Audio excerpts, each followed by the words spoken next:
Bueno, una vez más, y como es mi última exposición, quiero dar las gracias a la Sociedad de Urología y a las personas que han hecho posible mi presencia acá. Espero que no sea la última vez después que hable, especialmente porque a lo mejor llevo la contraria a algunos que me precedieron. Pero en todo caso, esto es lo bonito, la polémica. Y debo decir que esta exposición es fruto de mi experiencia, de tal manera de que lo que voy a decir lo he visto, lo he vivido, y las comparaciones lo voy a hacer en base también a esta experiencia. Quiero de nuevo invitarlos al curso que vamos a tener en Valencia, del 21 al 26 de noviembre del 2010. Y no quiero ser mal profeta, pero estando aquí, ya llegando a Perú, me llamó el gerente de la clínica y me dijo: acaban de aprobar la nueva ley de clínicas en Venezuela. Y la nueva ley de clínicas en Venezuela establece que ahora el Estado tiene la potestad de asignar renovación de ejercicio a las clínicas. Usted puede o no puede continuar, exprópiese o no exprópiese. Entonces, no sabemos si nuestro hospital, que es un hospital privado, aunque es universitario, podrá realizar este curso de tal manera que los invito a apúrense antes que esto se acabe. El hecho es, por los momentos, el hecho es que, bueno, existen, como lo vimos, múltiples opciones para el tratamiento de la hiperplasia prostática benigna. Y cualquiera de estas opciones es válida. Vimos el trabajo extraordinario del doctor Ota, que posiblemente va a ser perseguido por las casas comerciales después de su exposición. Pero cualquiera de ellas yo creo que tiene ventajas y desventajas para el tratamiento de la hiperplasia prostática benigna, especialmente en estas próstatas de gran volumen.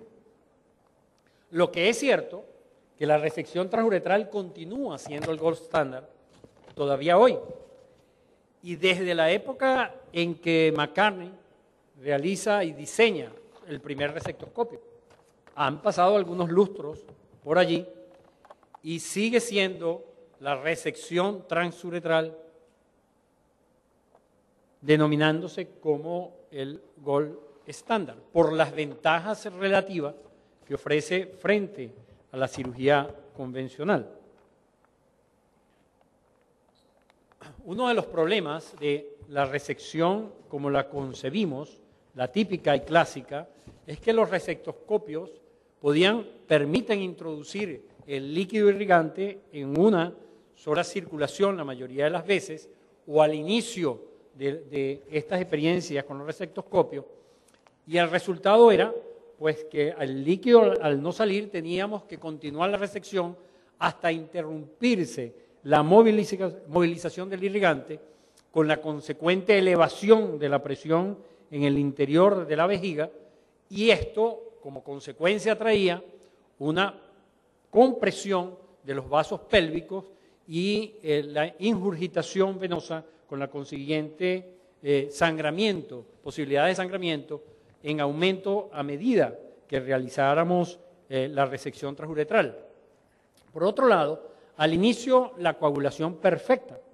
Podíamos realizar en los inicios de la resección una coagulación apropiada de los vasos, pero a medida que iba transcurriendo la resección a alta presión, pasaba esto.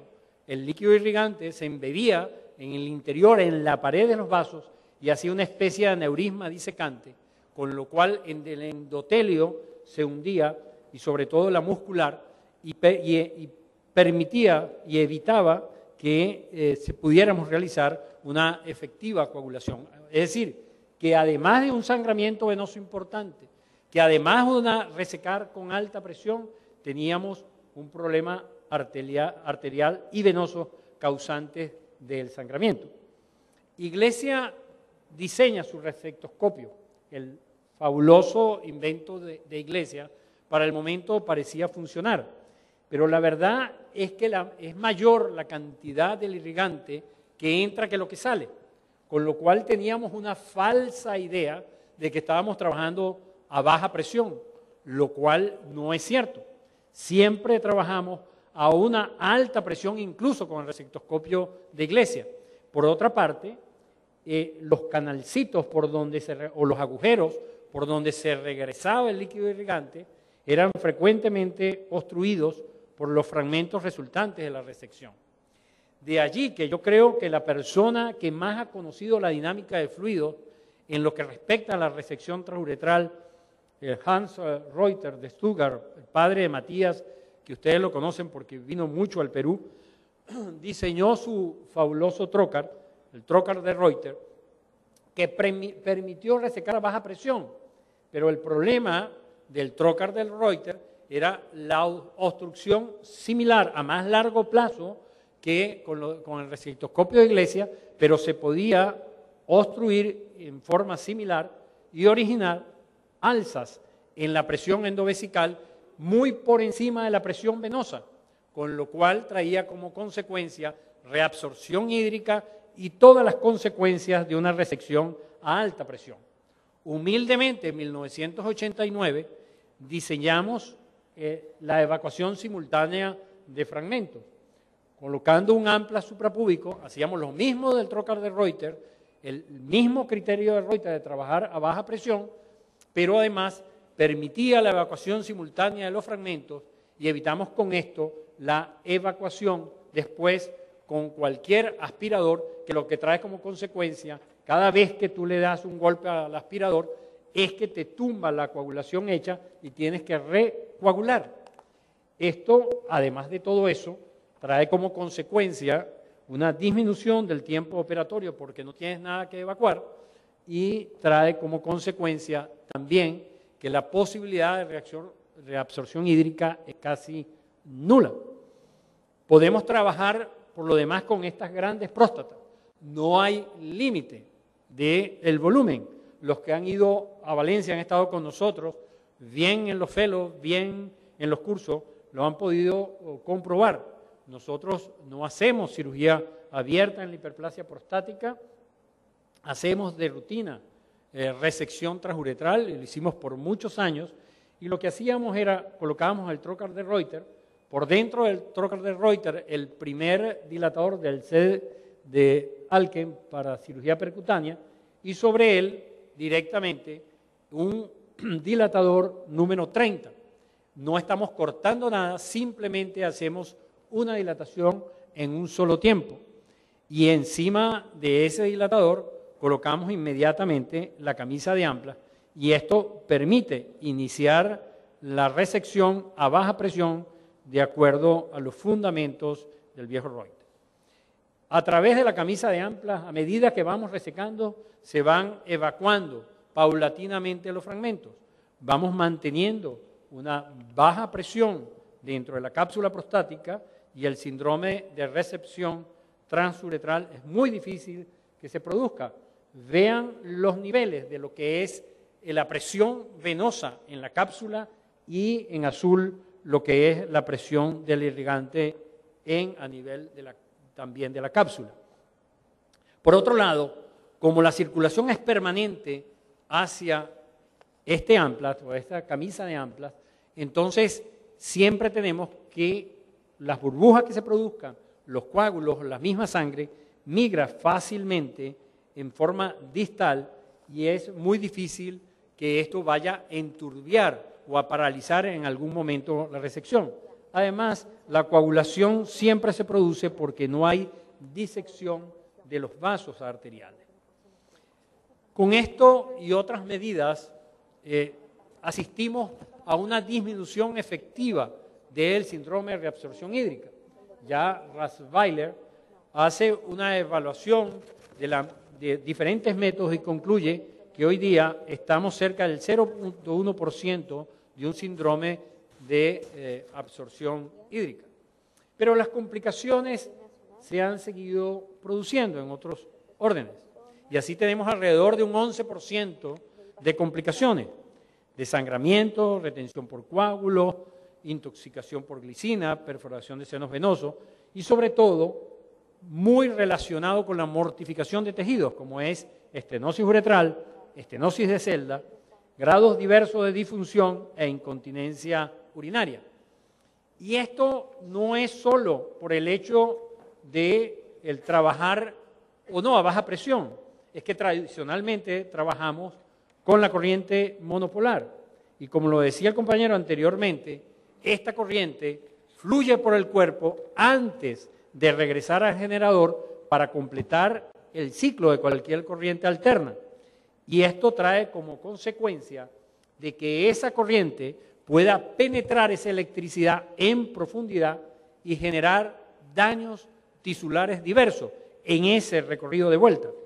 Amén de que se hace en mucha profundidad, de tal forma que puede alcanzar hasta los 2 milímetros y producir el efecto en profundidad inconveniente de carbonización, que a la postre es lo que colabora más en producir estas complicaciones de estenosis de uretra y estenosis de celda. Mucho se hizo buscando alternativas a lo que es la resección transuretral y surgen precisamente los métodos considerados alternativos, que hay muchos de ellos que ustedes han conocido y que buscan disminuir los efectos de la resección transuretral y hacer en lo posible estos procedimientos de ablación prostática más seguros y trataban siempre de hacerlo ambulatorio. Muchos de ellos, por ejemplo, como el TUNA. El TUNA, recuerdan la radiofrecuencia, que era la colocación con agujas dentro de la próstata de radiofrecuencia y buscar la enucleación, pero esa enucleación era segmentaria. Y por eso nunca sus resultados fueron similares a la resección transuretral, porque en definitiva no había una ablación importante de volumen, que es la causa fundamental de los trastornos ocasionados por el adenoma, y por eso no podía ser comparable con la resección transuretral. De hecho, la mayoría de estos métodos alternativos, sus efectos tenían características transitorias. Surge posteriormente, más posterior, el láser en sus diversas modalidades.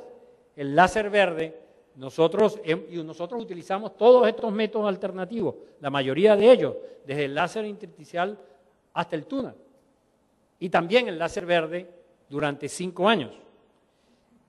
2 tipos de láser, el de 80 y el de 120. Y esto, lógicamente, un método muy efectivo para la hemostasia. Los sangramientos que se seguían produciendo con la resección transuretral fueron completamente dominados con este método de vaporización, porque la vaporización sí contribuye efectivamente por desecación a condicionar una hemostasia muy bien tolerada, muy efectiva y que permitía en última instancia darle seguridad a los pacientes. Sin embargo, en nuestra práctica el láser ha tenido sus ventajas, como es eficaz en la remoción de tejidos. Nosotros somos fan de la ecografía transrectal y evaluamos a nuestros pacientes muchas veces en el postoperatorio con esta metodología. Es eficaz en la remoción de tejido, pero deja tejido. No es comparable a la resección transuretral en nuestra práctica. Es excelente hemostasia, corto tiempo de sonda uretral, corto tiempo de hospitalización. Las desventajas, irritación postoperatoria. En nuestra experiencia, tengo muchos pacientes, no de 3 meses, de 6, de 1 año y de 2 años, que todavía vienen a la consulta con tremenda irritación que no hallo cómo quitársela. Matías Reuter, que es, como ustedes conocen, un gran reseccionista, siempre me dijo: Paul, el problema es que hay tejido restante. El láser verde deja tejido restante y es muy cercano a los lóbulos apicales. Ahí hay tejido y es ese tejido el que ocasiona la irritación. Y Matías, en más de una oportunidad, resolvió las cosas mediante una resección complementaria.